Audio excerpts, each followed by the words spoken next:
Hola, ¿qué tal? ¿Cómo están? Buenos días, buenas tardes, buenas noches, dependiendo del momento en que estén observando esta videocápsula. Y pues un saludo a todas y a todos estudiantes en cualquier parte de nuestro país. Quiero darles en inicio para esta videocápsula número 1 la bienvenida a esta asignatura que es Operaciones Sanitarias 1 del grupo B1, BOU1, 2202, B1001. Y me presento, voy a ser tu docente en este bloque, en esta asignatura para este grupo en específico. Mi nombre es Carlos Arturo Carrasquedo Peñalosa y pues bienvenida y bienvenido a la primera videocápsula en donde estaremos abordando conceptos importantes, conceptos fundamentales de las operaciones unitarias que implican transferencia de movimiento, específicamente enfocada a los lechos rellenos, estáticos y los lechos fluidizados. Y bueno, vamos a dar inicio a esta videocápsula y vamos a comenzar antes de introducir toda la información viendo el contenido de esta videocápsula. En la primera instancia, lo que vamos a analizar son los fundamentos de flujo en lechos empacados, esos conceptos que seguramente ya trabajaste en tu actividad número 1, la participación en el foro de construcción del conocimiento de la unidad 1, y posteriormente vamos a analizar de manera bastante rápida todos los modelos que podemos aplicar para flujo en lechos empacados, información muy importante para la actividad número 1 de esta primera unidad. ¿Cuál es el objetivo de estas dos actividades y de esta videocápsula? Es que tú puedas desarrollar ciertas competencias y habilidades, las cuales están descritas en pantalla, que son la número 1, describir la ley de Darcy, identificar cada parte de la ley de Darcy, en dónde podemos utilizar la ley de Darcy y con estos conocimientos poder hacer una descripción tanto cualitativa como cuantitativa de esta ley. Y en segundo punto, o como segunda habilidad o competencia a desarrollar, es que puedas tú identificar los modelos y las circunstancias y el contexto en cual puedes aplicar cada modelo de flujo en lechos porosos o a través de lechos porosos. ¿Con base en qué?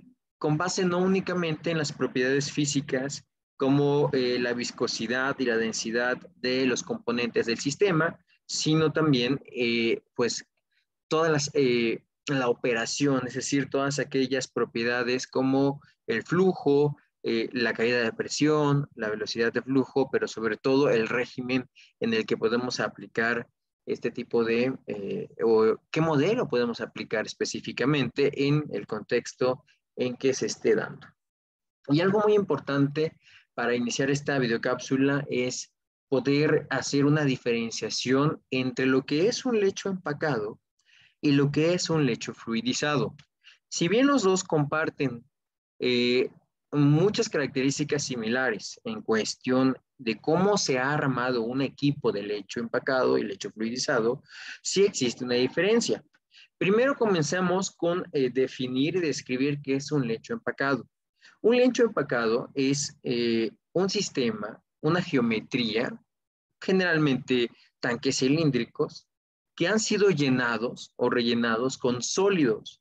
Esos sólidos pueden tener diferentes formas geométricas, pueden tener diversas características, diversas dimensiones y un acomodo particular, dependiendo de, por supuesto, la geometría, la forma regular o irregular de este sólido que se ha introducido a este tanque, a este cilindro o a esta geometría, pues van a ser o va a ser el resultado, va a haber como un resultado ciertas características físicas, dentro de ellos esta fracción hueca o porosidad que es muy importante dentro de los lechos empacados. Y también todo esto está en función de cuál es la necesidad o el objetivo que tenemos en la operación unitaria.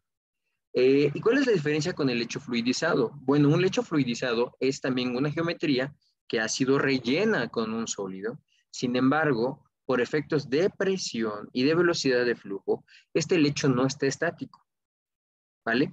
Este lecho, pues porque hay una fuerza motriz de una corriente de entrada, hace que este lecho modifique sus propiedades estáticas, es decir, no se mantiene quieto dentro de los sólidos, no están quietos, no están en reposo dentro de la geometría, dentro del tanque, sino que se mueven debido a que existe una fluidización, existe este gradiente de presión o existe esta velocidad de flujo que hace pues, que se mueva este sólido que ha sido introducido a la geometría, al tanque.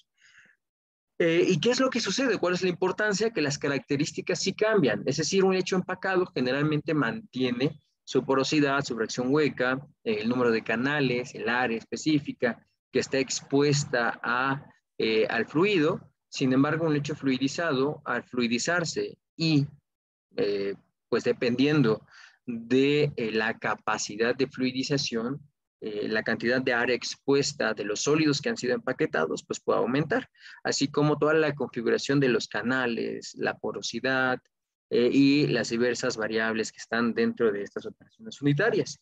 Y bueno, pues esa es la diferencia importante que se te plantea en una pregunta del foro de construcción del conocimiento, la tercera pregunta, y que muchos y muchas de ustedes hicieron un análisis muy correcto.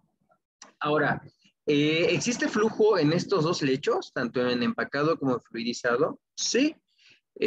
Obviamente, lo que nosotros queremos es realizar quizá un proceso de separación, puede ser un secado, una absorción, una adsorción o una reacción catalítica. Y necesitamos que un flujo molar o un flujo volumétrico pues entre y salga del tanque, de la geometría en donde está el lecho. Y ese es el flujo del que estamos hablando. La fluidización se puede dar gracias a este flujo, sí, pero también nosotros podemos hacer que el lecho se fluidice utilizando otra corriente de entrada que generalmente es de gas. Eh, y bueno, estas son las características diferenciadoras y las características similares. Sí existe flujo dentro del lecho empacado y lecho fluidizado, sin embargo, pues el lecho fluidizado no mantiene las propiedades, no es estático, sino se fluidiza, es decir, forma como una nube. Imagínense una nube de polvo en donde los granos de polvo, los granos de tierra, arena y toda la materia orgánica, pues son justamente ese sólido de relleno que se encuentra disperso debido a una corriente de gas.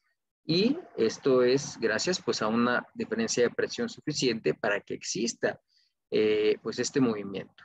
Recuerda que la transferencia de movimiento, que es el objetivo de esta operación unitaria, se da gracias a que existen diferencias o gradientes de presión. Es como la fuerza motriz, lo que hace que exista el flujo. Bien, ahora, ¿en dónde encontramos el lecho empacado tanto fijo como fluidizado? En muchas operaciones dentro de la ingeniería de la parte biotecnológica, sobre todo y específicamente en reactores catalíticos. Hay reactores muy específicos que se empacan con diferentes pues, objetivos. Uno de ellos es aumentar la velocidad de reacción o el grado de avance de reacción. Las torres de absorción, la filtración por lecho, la destilación cuando utilizamos empaquetamiento. Y aquí pongo entre paréntesis lecho porque la destilación es una operación unitaria que sí puede ser llevada a cabo a partir de empaquetar o de incrustar sólidos en una red, en una torre. Sin embargo, pues tiene otro enfoque con una mejor eficiencia. Y bueno, la absorción. ¿Por qué empaquetamos? O sea, ¿cuál es el objetivo que nosotros tenemos al diseñar procesos de flujo con lechos? Pues lo que debemos hacer cuando estamos haciendo el diseño y el análisis de lechos porosos es encontrar la relación que existe entre las pérdidas de carga o las caídas de presión y el flujo volumétrico que puede atravesar el relleno, el tamaño, la forma y las características del relleno. Y para esto se han establecido diferentes modelos que nos ayudan justamente a calcular las caídas de presión o las pérdidas de carga en función de todas las características y propiedades y parámetros que son velocidad de flujo, fracción hueca y características peculiares o particulares del relleno. Es decir, si el sólido que estoy metiendo a la columna es regular, no es regular, es esférico, es cúbico, es una pirámide cuadrangular, la forma que tú quieras. Todas estas características están englobadas dentro de los modelos que nos permiten hacer el cálculo de las pérdidas de carga o de las caídas de presión. Entonces, ese es el objetivo principal en una ecuación de modelo de un lecho empacado, fluidizado, que es las pérdidas de carga o caídas de presión. ¿Por qué nos interesa conocer esto? Pues porque nosotros queremos hacer que el flujo entre a nuestra geometría, a nuestro equipo, a nuestro cilindro, a nuestro tanque, y que avance cierta longitud. Puede ser de manera horizontal o puede ser de manera vertical. Y para que nosotros tengamos una entrada y una salida de flujo, necesitamos tener un impulso. Y este impulso lo vamos a dar, pues, gracias a este gradiente de presión, es decir, a este cambio de presión. Y este cambio de presión no nos puede ofrecer, pues, una bomba. Entonces, nosotros debemos de saber cuál es la caída de presión que estamos buscando, obviamente dependiendo de muchos factores, dentro de ellos la longitud de un equipo, pues para poder determinar cuáles son las características de los equipos que vamos a tener que utilizar, pues para hacer que el flujo entre y salga en la longitud que queramos, con el relleno que queramos y en la posición o orientación que deseemos, ¿va? Ahora bien, antes de entrar a los modelos actuales y aplicables y que se utilizan en la parte del diseño, hay que analizar este contexto histórico. Existe esta parte histórica como un principio inicial del estudio de flujo a través de un lecho empacado. Este contexto histórico se abre a partir de que un ingeniero francés de apellido Darcy implementara estudios de agua en medio poroso. Fue en arcillas para filtración. ¿Cuál es la importancia de este estudio? Digo, porque el proceso de filtración, como muchos y muchas lo mencionaron en los foros, pues es un proceso que se ha utilizado por muchísimo tiempo y que se sabe de manera empírica que funciona, que filtra. Sin embargo, un estudio metodológico que propusiera una ecuación o un modelo matemático para poder reproducir cualquier sistema se hizo a partir de las investigaciones de Darcy y se concluyen en la ley de Darcy. Este modelo es uno de los más básicos, de los más fundamentales. Y yo lo presento en la siguiente parte. Observa, está aquí en esta sección, ahí lo puedes observar.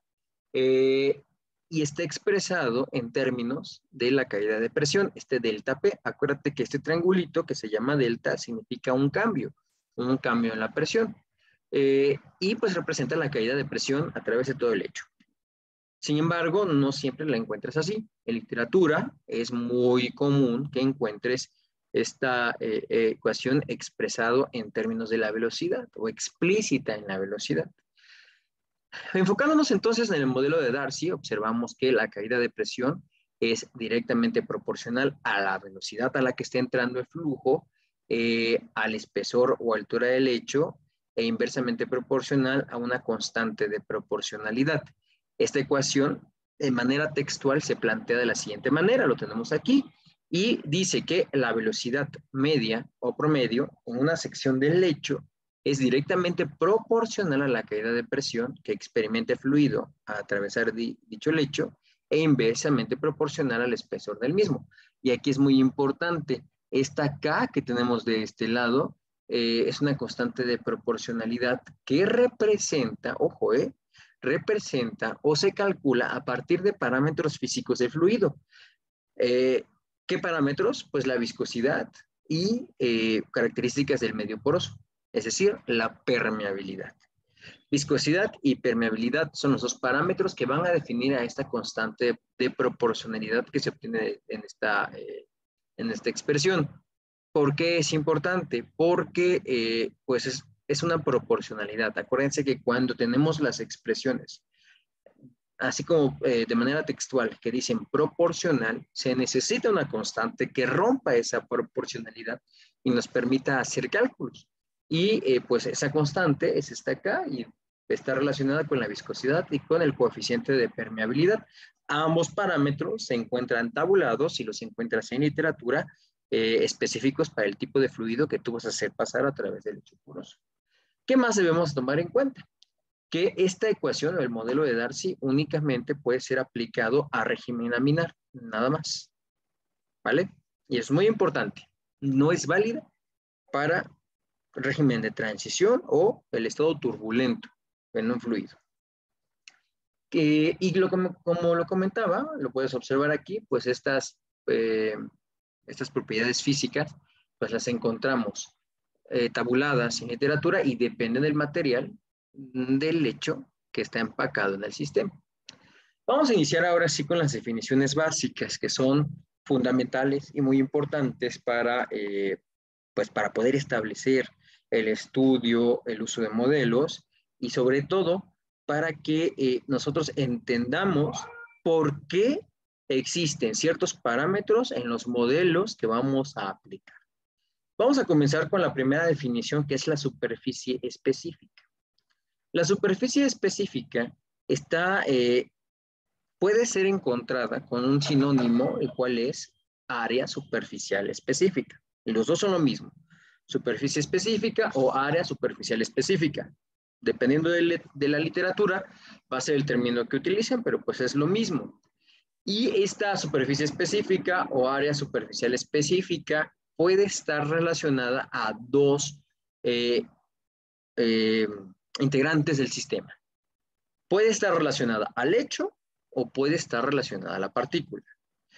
Vamos a suponer que tenemos una partícula esférica, que es la que tienes en pantalla, la tenemos aquí, observa. Y esta va a ser tu partícula de un material X. Ahorita no nos interesa el material, únicamente es una partícula esférica. Y tú decides que esa partícula la vas a ingresar a un tanque cilíndrico como el que tenemos acá y empacas todas las partículas en ese tanque. Y ahí viene la diferenciación. El área superficial de esta partícula individual es el área superficial o la superficie específica de la partícula. Y aquí la vamos a representar con la letra A, subíndice S0. Mientras que el área del lecho sería el área expuesta, el área externa, el área que está en contacto con el fluido al atravesar este cilindro. Y lo vamos a representar con la letra AS. Oye, profesor, ¿por qué únicamente el área expuesta a fluido?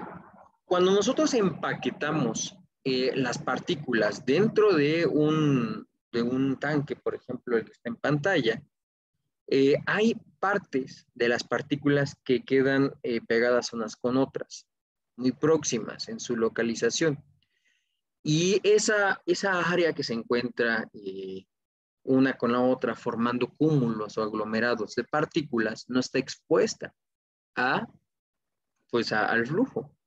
Es decir, si nosotros quisiéramos hacer una reacción en un reactor catalítico, pues lo que nos importa es el área expuesta a los reactivos para que suceda la reacción química. Por ejemplo, puede ser un catalizador. Y es la única que está participando dentro de la operación, dentro del proceso. Mientras que la parte que está una pegada a la otra, pues no participa dentro de. Por eso es que el área del hecho no corresponde a la suma del área de todas las partículas. Eso quede bien claro. El área del hecho es únicamente el área que está relacionada a el área expuesta, ¿vale? Al flujo. Y existen dos expresiones de literatura que nos permiten calcular estas superficies específicas.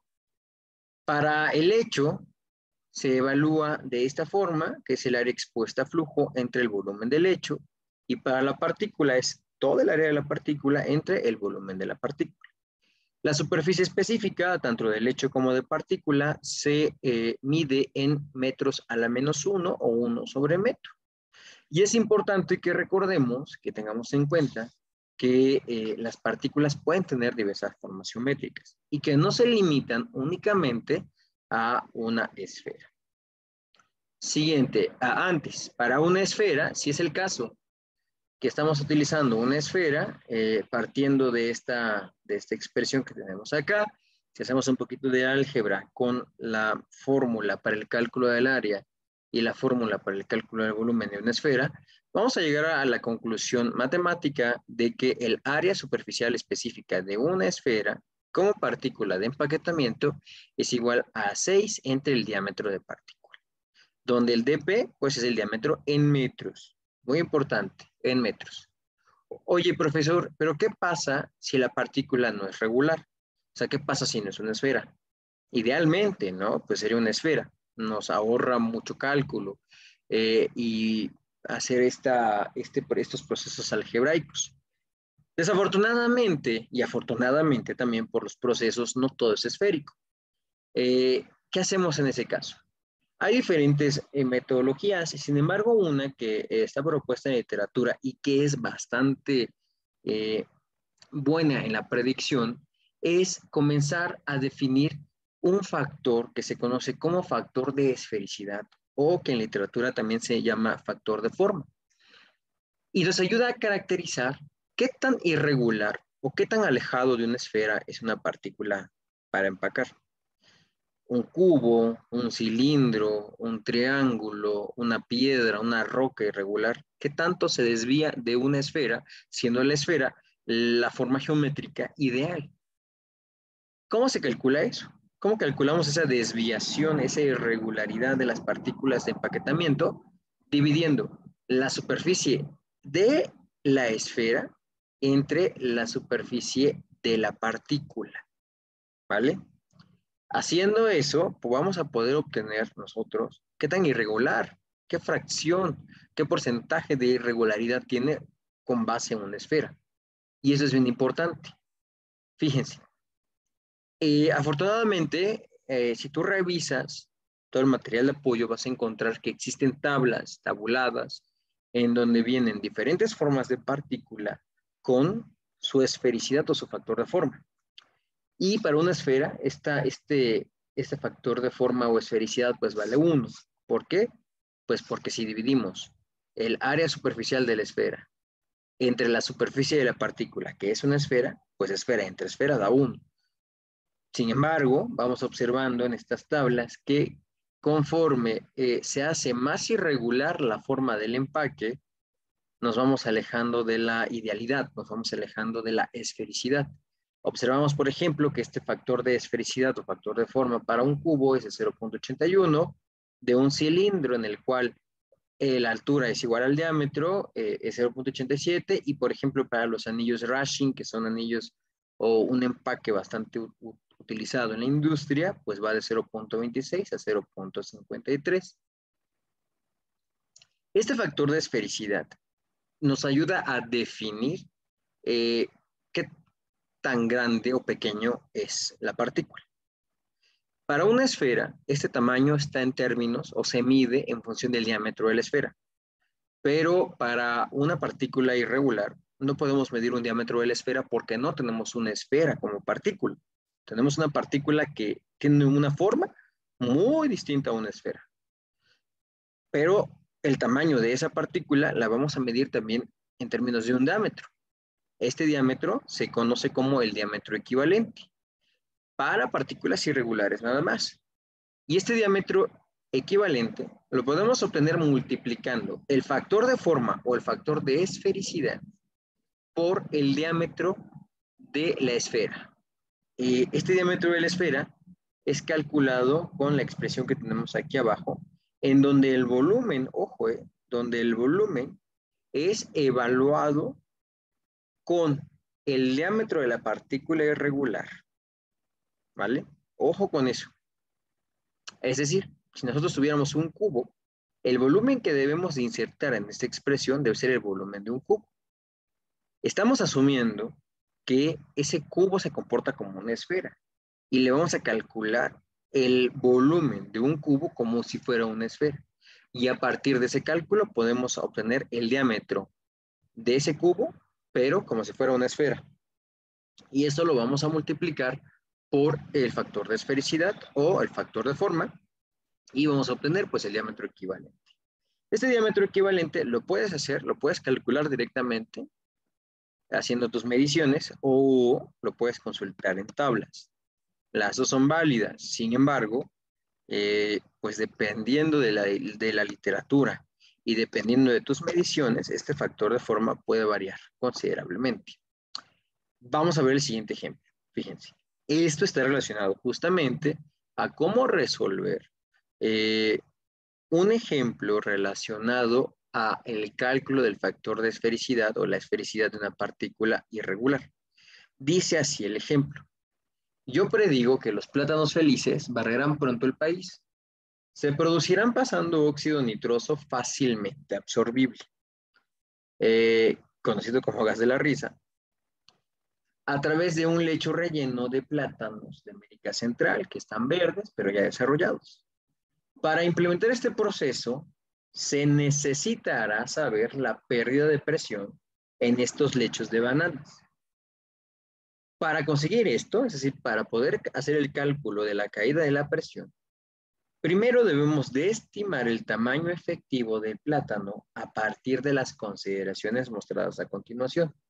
Y tenemos un plátano, vamos a tener un plátano y muchos plátanos juntos. Obviamente aquí se hace una suposición de que el plátano tiene una forma cilíndrica y además que tiene medidas bastante pequeñas. Diámetro de la base, 25 milímetros, y la altura del cilindro, 125 milímetros. Recuerden que es un ejercicio académico únicamente. Con esas suposiciones, entonces, ¿qué nos piden? Pues calcular el tamaño efectivo. En otras palabras, nos piden calcular el diámetro equivalente de estos plátanos, o bueno, de estos cilindros, que es lo que estamos suponiendo. ¿Qué ecuación utilizamos? Pues utilizamos la del diámetro equivalente de una forma irregular. Va a ser muy complejo que en una tabla encontremos el valor de un factor de esfericidad de un plátano. Por eso es que se asume cilindro.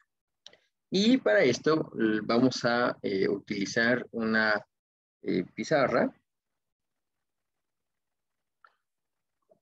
para hacer este tipo de ejercicios de manera más metodológica y tengas tú la oportunidad de ir haciendo este ejercicio conmigo al mismo tiempo. Entonces, ¿qué es lo que estamos necesitando? Vamos a ver.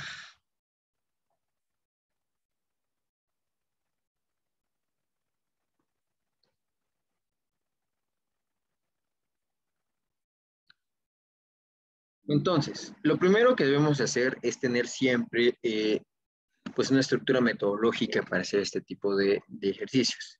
¿Qué es lo que tenemos? Primero, vamos a dibujar nuestro sistema, que es pues un cilindro que tiene una altura de 125 milímetros y un diámetro de 25 milímetros. Es importante considerar que estas medidas, estas dimensiones deben de estar siempre expresadas en metros. Por lo tanto, de una vez vamos a hacer esto. En este caso, la altura de este cilindro serían 0.125 metros, mientras que esto de aquí sería 0.025 metros. Y recordando entonces que el tamaño equivalente, el diámetro equivalente, pues, o el tamaño de esta partícula que va a estar empaquetada para madurar los plátanos, pues lo vamos a evaluar multiplicando el factor de forma por el diámetro de la esfera. ¿Y cómo lo vamos a hacer? Primero, vamos a evaluar el diámetro de la esfera. El diámetro de la esfera lo podemos evaluar de la siguiente manera. Quedaría como 6 por volumen entre pi a la 1/3. Si te das cuenta, lo que necesitamos es tener el valor del volumen. Esto V que está aquí es un valor desconocido. ¿Cómo calculamos el volumen de un cilindro? El volumen de un cilindro lo calculamos multiplicando el área de la base por la altura, que en este caso sería pi por radio al cuadrado por altura. Así quedaría. Y entonces, si hacemos este cálculo, asumiendo que el diámetro es 0.025, Si dividimos esto entre 2, pues nos queda como 0.0125 al cuadrado por la altura, que es 0.125 metros y metros. Este volumen entonces nos da un valor de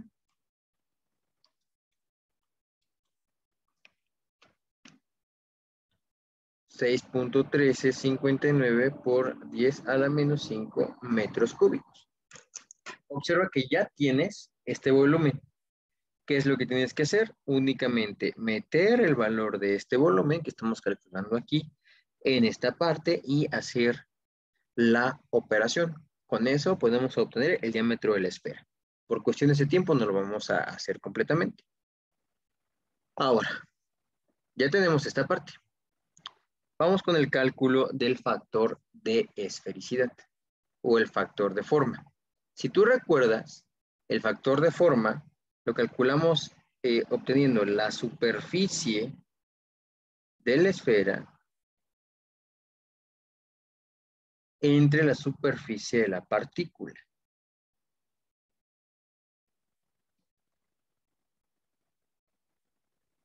¿Qué quiere decir esto? Lo que tendríamos que hacer únicamente aquí es, en superficie de la esfera, hacer el cálculo del área de la esfera, mientras que en la superficie de la partícula tenemos que hacer el cálculo del área del cilindro. Estas definiciones ya son simples en el sentido de que son áreas. Haciendo esta división, nosotros podemos obtener el valor del factor de esfericidad. Y pues ya, este valor lo tendríamos que meter en esta parte. Con esto podremos obtener este diámetro equivalente, que es el objetivo de, pues de este problema que acabamos de desarrollar de manera rápida. No hicimos los cálculos, eso te lo dejo a ti, para que lo desarrolles por cuestiones de tiempo. Sin embargo, pues ahí está el proceso. Nos vemos en la parte número 2 de esta videocápsula número 1.